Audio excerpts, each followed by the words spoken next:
So you start a fitness program, but maybe some knee pain has you either sidelined or using machines.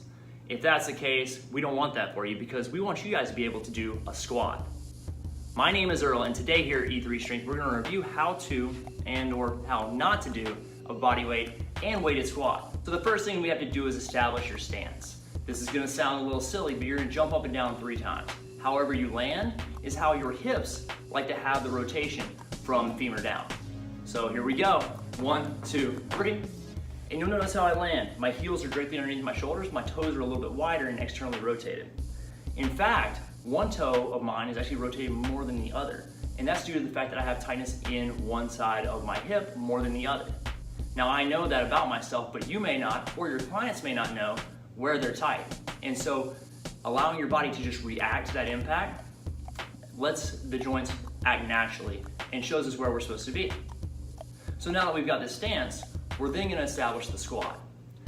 The first problem we're gonna encounter is you or your client may wanna do a knee drive. And that's something we don't want because you just heard my right knee pop.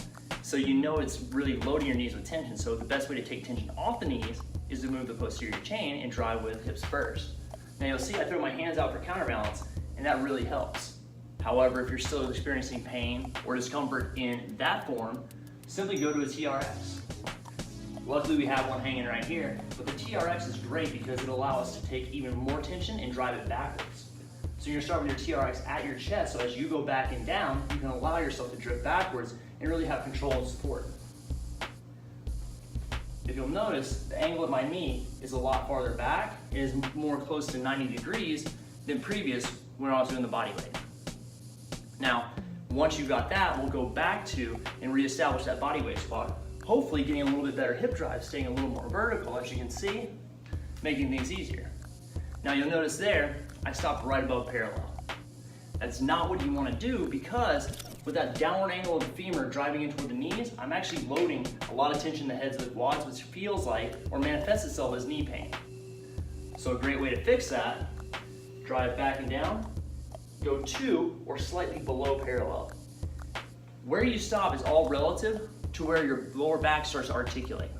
So if I go too low, you guys can see my hips drop and round, and I automatically feel a little lower back distress.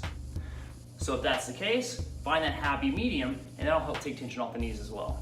So once you mastered a TRX and a freestanding bodyweight squat, you can then jump up and do weight. So the first one we do is a goblet squat. You can do it with either kettlebell or a dumbbell.